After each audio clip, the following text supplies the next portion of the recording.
Welcome to Songs of Inspiration, a monthly podcast that brings you interviews and performances by local singer-songwriters with the goal to give space to the music community and share local artists' messages and stories with the world. I'm your host, Lars Wickman.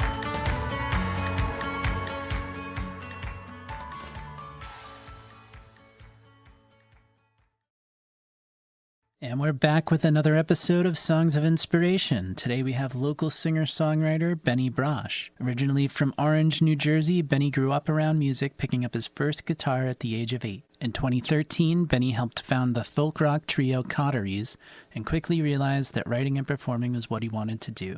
And that led him to quitting his day job to tour across country with the band, playing in 46 states over 4 years, with artists such as Sierra Hull, Edward Sharpe and the Magnetic Zeros, along with many others. In 2017, Beni parted ways with the band to pursue a solo career and settled in Fort Collins, Colorado, where he began writing down songs that had been brewing in his head through years of living on the road. The record that followed was his first solo EP, Wholehearted, in May of 2019, leading to a tour through Colorado and the Pacific Northwest. In 2020, Beni moved back to the East Coast to be closer to family during the pandemic. In his time away from touring, he put together a modest home studio and began learning music production, which led to new releases like All the Little Things, Josephine, and Plymouth Girl, all recorded at home. I'm really thrilled to have him on the show today, so without further ado, let's dive into the interview. Hey everyone, I'm here in the studio with Beni Brosh. Thanks for coming on the podcast, Beni. Yeah, thanks for having me today, Lars. No problem. So I gave some highlights of your career in the intro, but it's always good to start at the beginning. So can you tell me a little bit about how you got started with music? That is a long story, I suppose. So I'll do the long story short version, which it's going to be pretty long, I imagine. I think music is kind of just something that runs in my family in a lot of ways. My mom's very musical. She is in a choir, and my whole life I remember her singing in the car. My dad always played like classical and jazz music. He was always very into that. But even further back, my grandparents, or at least my grandfathers on both sides, were musicians. And music was kind of what saved them during World War II in different ways. So in some ways, I feel like music is like this tradition passed down to me. And in a lot of ways, I think it's also, not to sound corny, but has saved me in a lot of ways. Yeah. So it's kind of always been there in my life. I picked up a guitar when I was in like 4th grade, like 8 or 9 years old. Wow. Started taking lessons and really hated taking lessons. And I stopped playing guitar for many years and was more into sports, I guess, during that time. But around high school, I got really into music again. And upon getting my first job at a grocery store, my first paycheck, I went right to Guitar Center and bought an acoustic guitar, and the rest is the rest of the long story. Very cool. When did you first decide you wanted to pursue music as a full-time thing? I never considered it as a full-time career until after college. During college, I started doing stand-up comedy and was really into that. And I think I got the stage bug. Mm-hmm. I really liked performing, and honestly, I liked the vibe of like being in a club at night and, anonymous people and just, strong drinks and getting up on a stage and expressing yourself in some way. And the comedy thing lasted for a couple years, but it was more depressing than I thought it was going to be. And around that same time, post-college, I had met a couple people that were playing music and had some experience in the music industry. And we started a band together, and they kind of pushed to have us play shows and, start an actual band and record an album and get on the road and tour. And that was around the time I realized that you could make some money playing music, and I was, absolutely absorbed with it. And yeah, that's kind of where it started. Awesome. Did you have any favorite bands or artists that influenced you? I mean, growing up, as I mentioned, my parents both had very eclectic taste in music. My dad into classical and jazz, and my mom was very into like the Laurel Canyon scene, like Joni Mitchell and Crosby, Stills, Nash and Neil Young. I'd say one of the biggest influences on me that I discovered in my teen years was the band. There's something about that Americana sound that really captured my imagination, and the songs that they were writing were, in a lot of ways, great stories that were behind really just like music that I could relate to. I had an acoustic guitar in my room, and I was like, oh yeah, this makes sense. Yeah. I also will say it's kind of probably not obvious based on the music I play, but hip hop and rap had a lot of influence, especially on in terms of lyricism. I think hip hop is underrated in terms of being like folk music. Yeah. I don't think it's really considered that. But if you think about it, it's storytelling. It's just not acoustic instruments. It's a different kind of storytelling. And that also, a lot of stuff I couldn't relate to, but I think I respect the use of the language, how they bend words to fit in certain ways, and specific artists. I was very into like early 90s rap, like Tupac and Nas and Big L, Biggie Smalls, that whole kind of thing. That's really cool. Eminem, there's just some unbelievable lyricism that I still to this day, love listening to rap from that era, and it inspires me in a lot of ways. That's awesome. Yeah, good songwriting is good songwriting, and I think like it's always great to hear stuff that has a story and kind of tells you something about that person. So it's really cool. That's really cool. Nice. Did you have any mentors starting out? Not really. I guess in my mind, I've always like thought of a mentor as like Mr. Miyagi, like, like somebody who's wax on, wax off. I never specifically had that, but I think that I've learned a lot just from the people that I've worked with.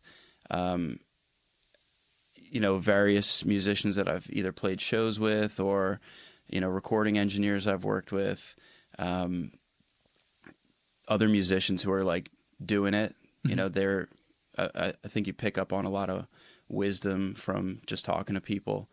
But I think that today's world, there's so much access to like interviews with musicians. I definitely think I learned a lot from just listening to podcasts and watching interviews with musicians online. Very cool. Awesome. What would you say the biggest challenge you faced and overcame pursuing your passion for music was? I think I'm still overcoming it. It's this idea of, am I good enough? Imposter syndrome. For a long time, I didn't think I could sing. I had, some people tell me I couldn't sing or that I didn't have a good voice. And, still to this day, I have that voice in my head. But I think like over time, as you do it more and more, and getting like, some kind of feedback from fans or from family, friends, whatever it is, that confidence kind of compounds. And I think I'm at a good place now where I'm feeling more confident in my voice and in my writing, and still have to battle that voice in my head. But imposter syndrome is real, and I don't think it's just in art, but it is just in life. It definitely is. Yeah, I think everybody who creates definitely deals with that in some way. Yeah. Do you deal with that at all? Definitely. Yeah, it took me a while to kind of like find my voice singing and stuff. So definitely have had those experiences as well. Yeah. So, yeah. But it's always good when you overcome it. It's a great feeling to put stuff out there to the world and stuff and feel confident about it. Totally. Yeah. And I don't think it's ever something that you'll like fully overcome. Yeah. I think it's constantly like something you battle every day. But I think like anything, the more you fight it, the stronger you get, and the more tools you pick up along the way to deal with it. Absolutely. Yeah. Very cool. What are some routines you have to keep your like writing and inspiration flowing? I don't really have routines. For a while, I was waking up like every day and writing for 10 minutes, just like free writing. And that was a good routine that I should probably get back into. It's tough. Life is hard. I have a full-time job outside of playing music, and sometimes I want to just stay in bed and sleep. But I think there are certain things that I kind of try to do every week. Like I try to run a couple days a week and get some exercise. That helps me clear my mind, and really just getting myself into, quote unquote, the studio space and actually sit down and write and work on stuff. I think that that's like probably another thing that I'm trying to overcome is like, the inherent laziness I have to not want to do anything. So I don't necessarily have any routines, but I think just in my mind constantly like working on songs, even if it's like not at the forefront of what I'm doing. I'm not like sitting there writing, but I'll be at work and like just thinking about, a song that I am currently working on. That's cool. Awesome. You've toured a lot and shared the stage with some well-known acts. I know you kind of, when you started your solo career, you wrote a lot about kind of living on the road. Can you share some of what that experience was like? The touring experience? Yeah. So that was the first band I was in. We, like I mentioned, we were pretty gung-ho on getting a band started, and kind of realized quickly that we wanted to just be, playing shows. So we started booking a lot of shows in as many places as we could in the Northeast. I was living in New Jersey at the time, so we were doing a lot of like New Jersey, Pennsylvania, upstate New York. We'd come up here to Massachusetts a bunch. And we were playing a lot of shows for free, but it felt great to, just get on the road. I was in high school very into the book On the Road by Jack Kerouac. In fact, I think I quoted that book in my senior yearbook. Nice. I can't remember the exact quote, but I guess I always had this fascination with being on the road, and it was something I talked about for years with people. So when I started this band and we were actually doing it, it felt like a snowball effect where it just kept on going. We bought a van, an old Volkswagen Westfalia, and the three of us kind of lived in that thing for months at a time and traveled all over the place. Oh, wow. And that was an amazing experience. We weren't making any money really, but we were really, I think, collecting stories, which turned into the songs, and meeting lots of people and experiencing the United States. There's more to it than the Northeast, and more to it than the town you grew up in. A lot more to it, and people live very different lives, and that stuff is where I draw a lot of inspiration from, and hope to continue to do it. Now that the world's opened up a little bit more. That's great. Very cool. Yeah, it must be really inspiring to have those stories and stuff and those experiences. Very cool. In reading your bio, I noticed you also practice glass blowing, which is a pretty unique skill. How'd you get into that? Craigslist. Oh, really? Yeah. So I was living in Colorado for a couple years when the pandemic hit, and I was actually playing music full time there. I had gotten my solo career to a place where I was making a good living doing it, and obviously music was, or live music at least, was no longer an option. My partner also lost her job, and she got a job offer back in Massachusetts where she grew up. Her family still lives here, so we decided to pack up and move back here. And I was looking for work and went on Craigslist and saw this ad for glass blowing apprenticeship, and I sent them an email because it sounded interesting. And they, responded, told me to come on in, and pretty much on day one, I fell in love with it. That's so cool. Yeah, it's a fascinating art form.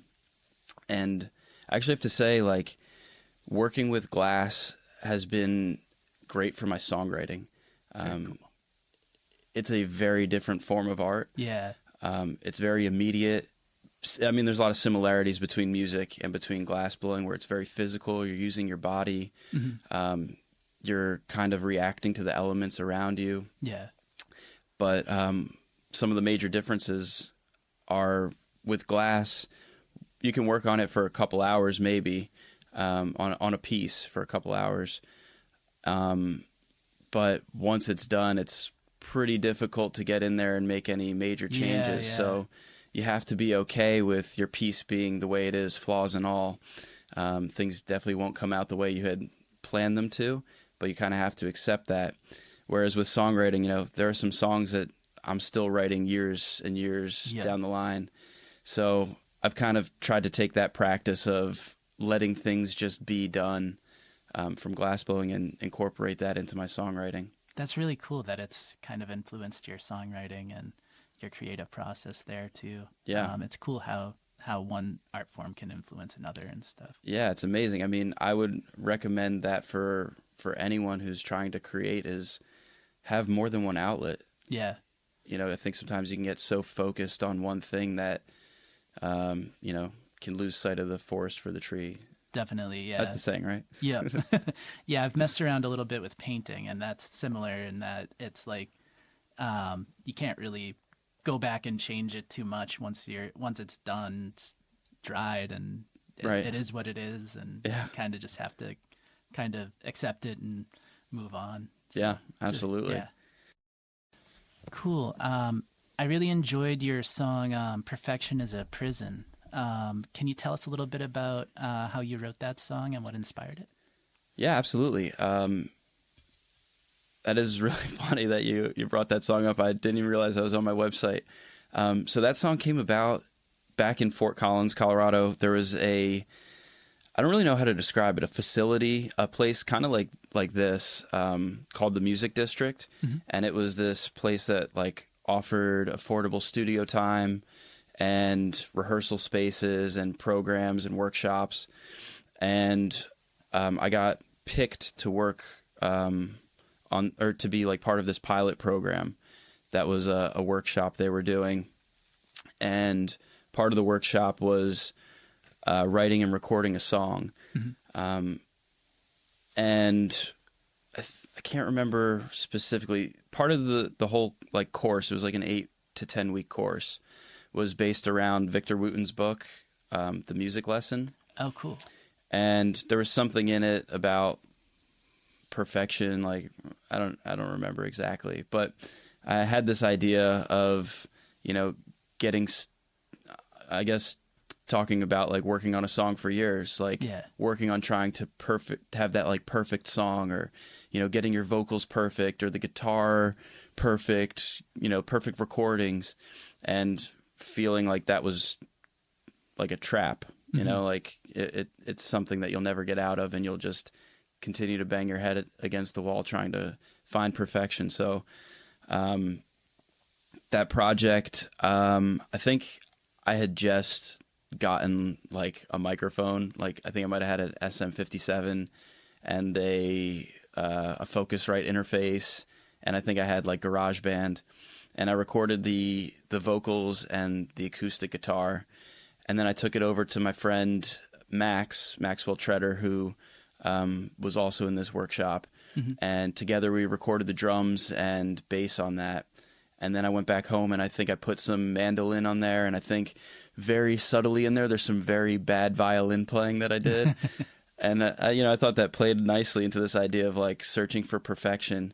But the song itself is very imperfect, and, you know, listening back, I'm going to have to listen back to it, but I'm sure it's that's part of the charm of it, maybe, is that it's imperfect in a lot of ways. Yeah, definitely. It stood out to me as just definitely unique, and it was cool that it has a cool meaning behind it. So yeah, really liked it. Thanks, man. Yeah. You do some home recording. Are you working on any new music or anything? I am, yeah. I've been working on a new album or EP called Woetown. which, if you can probably guess, is very happy and joyous. It's a collection of songs that I've written over the last 2 or 3 years, which is pretty hard. The idea for Woetown, I really like the name of it. I think it inspires a lot of imagery, but it's very loosely based on the town I grew up in, which was West Orange, New Jersey. And we used to, in my high school at least, this saying that was like, Woetown is better than Yo-Town. And believe me, it was a great place to grow up. I really love West Orange, but the name Woetown kind of dawned on me during the pandemic, like, oh, that could be something else. Very cool. So yeah, I've been working on that at home, and I'm working on a bunch of other projects with a bunch of other artists. I've been working with a couple local musicians here, one by the name of Sayo, and one by the name of Aaron Boni. And I have, I guess, 2 separate projects with them, and we're working on EPs. We have, I think, like 3 or 4 songs each. Nice. That we've been recording at my apartment.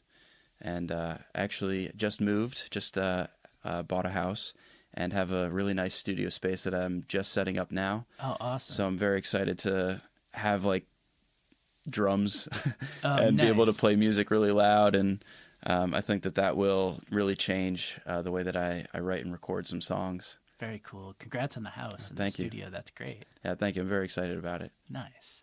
Awesome. What's one piece of advice you'd give to songwriters just starting out? Ooh.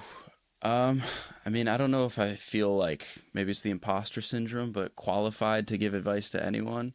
But if I was to give advice to myself, my younger self starting out, it would probably be get off social media.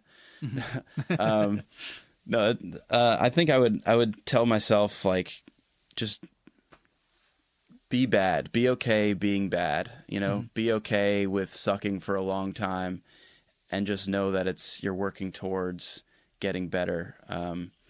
It's really hard to believe in yourself at first, especially when you don't have anyone else believing in you. But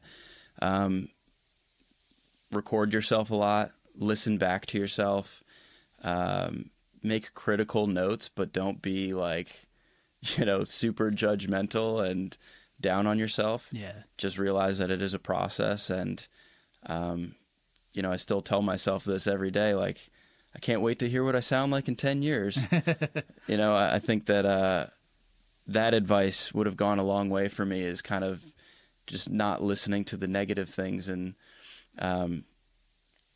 try and just get better. Yeah. Just work on getting better. I think awareness, like, as you record yourself and stuff, like, awareness is something that really kind of you gain over time and stuff. And that I think really is the biggest way to kind of like improve and like kind of come into your own with music and stuff. And that's what I've noticed, like, as I've done stuff. So yeah. It is awareness for sure. You gotta look at your own work and be critical of it, but also be aware, like, you have talent. Yeah. There's something there, and it's just a muscle that you need to make stronger. Absolutely. Very cool.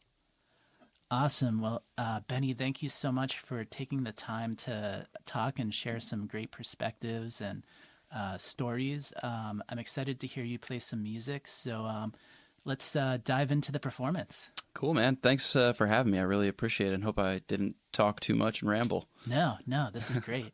All right, cool. Thanks. Awesome. All right. The song is called Woetown. It is the eponymous track from the upcoming album, Woetown.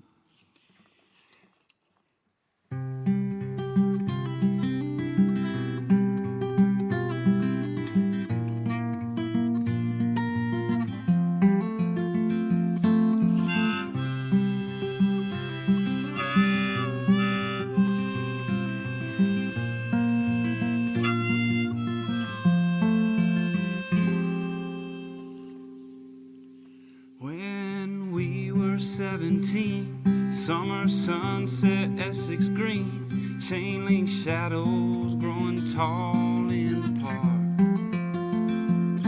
Well, I turned to look at you, yet to get your first tattoo. You said, I think it's about to get dark.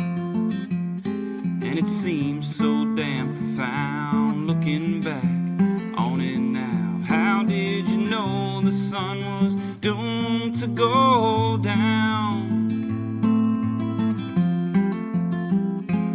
On Wotown.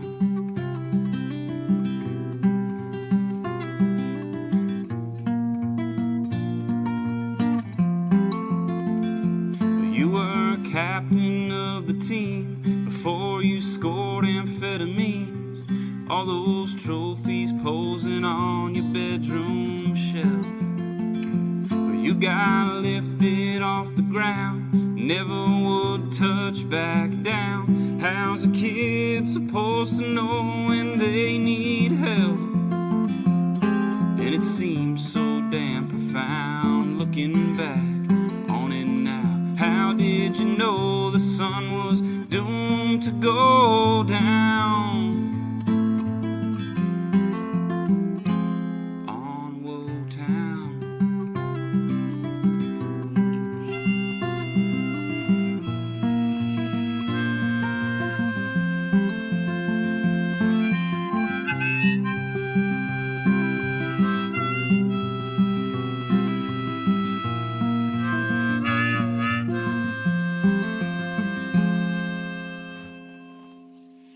Those Jersey winters had a way of freezing that look on your face. White icicles dripping down your nose. You tried to sell your soul for tops behind the hellhole parking lot. The cops yelled stop and everything froze. Don't it seem so profound looking back on it now? How did you know the sun was doomed to go down? On Wotown.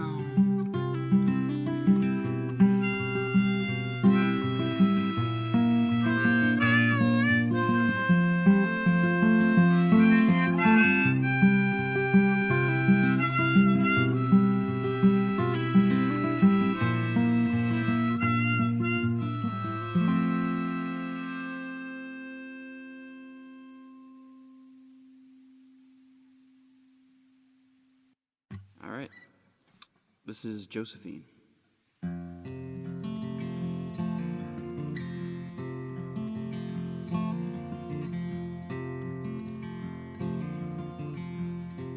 No, I'm not a wicked man. And the cigarette smoke twisted in the fan. I have no hope and no direction. Watching the merry-go-round again.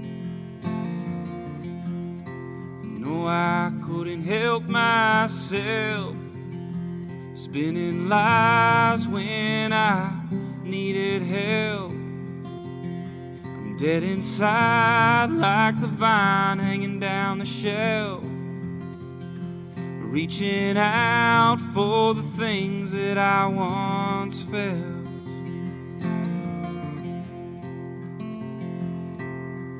Josephine, won't you come back? I promise you I'm a changed man. I won't do no harm anymore. I'm climbing the wall where the picture frame fell off the nail and scratched the paint the last time you left and slammed the door.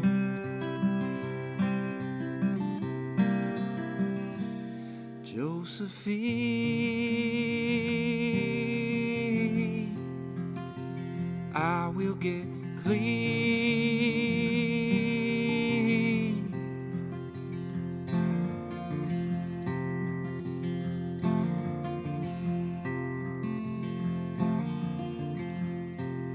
Daddy lost control. The the apple of my eye, so far and gone. But you fell far from the tree, and truth be told, it's probably for the best for us both.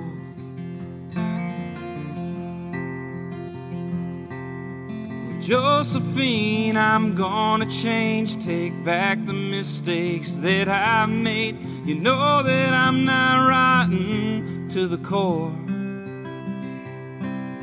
I'm climbing the wall where the picture frame fell off the nail and scratched the paint the last time you left and slammed the door.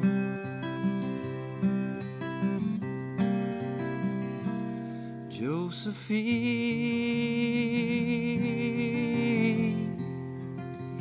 I will get clean.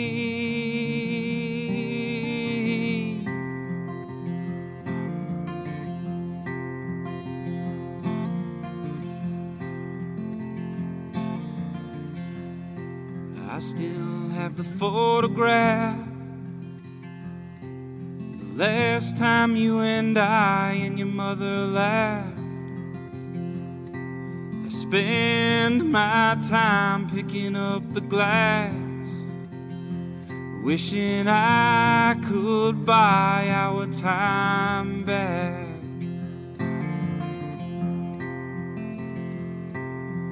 Josephine, there's not a day I don't regret the choice I made. I hope you know I wish I gave you more. I'm climbing the wall where the picture frame fell off the nail and scratched the paint the last time you left and slammed the door.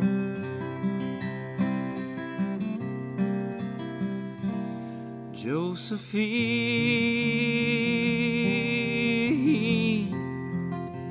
I will get clean. And Josephine,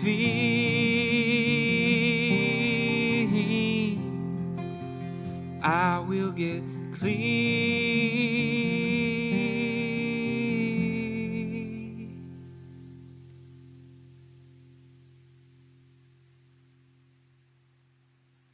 I'm going to end on a happier note, a more hopeful note. This is a more recent song that I've written, and yeah, it's more hopeful than the other ones. This is called Mary Annette.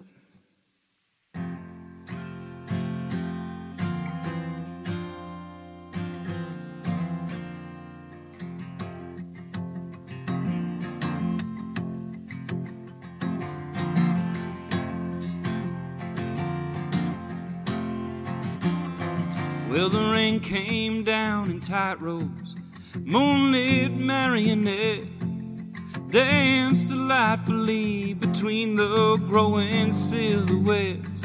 Every cigarette and star in the night sky burns from dusk till dawn. All the ghosts inside the smoke joke that they would tell if they could talk. Well, maybe we're running, and maybe we're lost to be found, and maybe we'll find all the answers off of the next exit in town. Maybe we're winning, and maybe this is all a game, and maybe everyone is different, and that makes us all the same.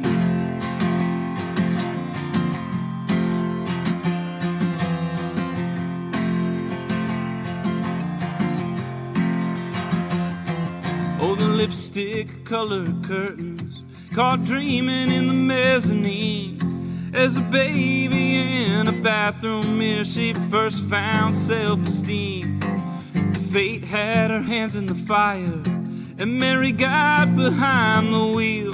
She says, I know just what I'm doing, but I don't know what I'm supposed to feel. And maybe we're running, and maybe we're lost to be found, and maybe we'll find all the answers off of the next exit in town. And maybe we're winning, And maybe this is all a game, and maybe everyone is different, and that makes us all the same.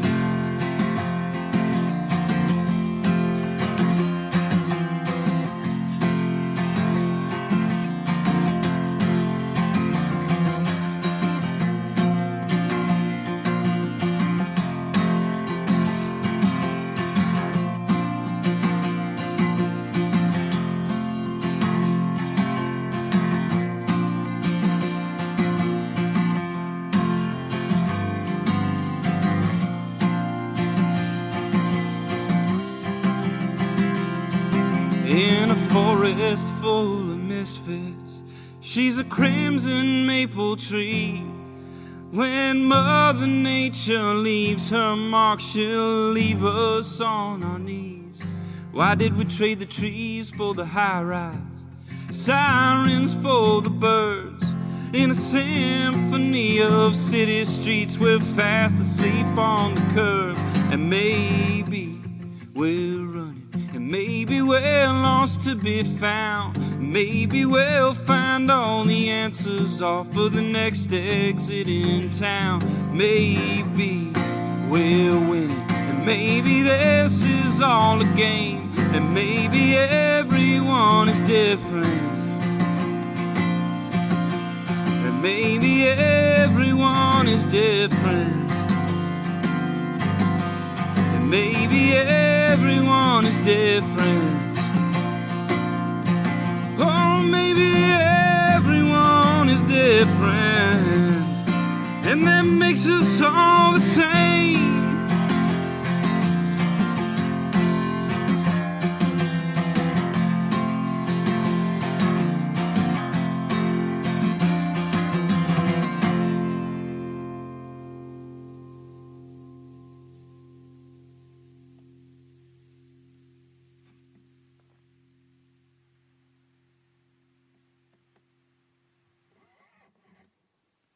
Cool.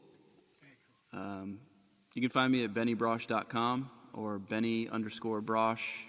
It's BENIBROSH. And I am on, I have accounts on Instagram and Facebook, but I'm not very active. I'll get more active. Best way to reach me is definitely benibrosh.com, and you can find some music and some glass things there. Thanks again, Lars. Appreciate you having me in, man. Thanks for listening to Songs of Inspiration. Until next time, keep supporting live music, stay safe, and be well. This podcast is produced by True to the Vision Music. For more information, check out larswickman.net.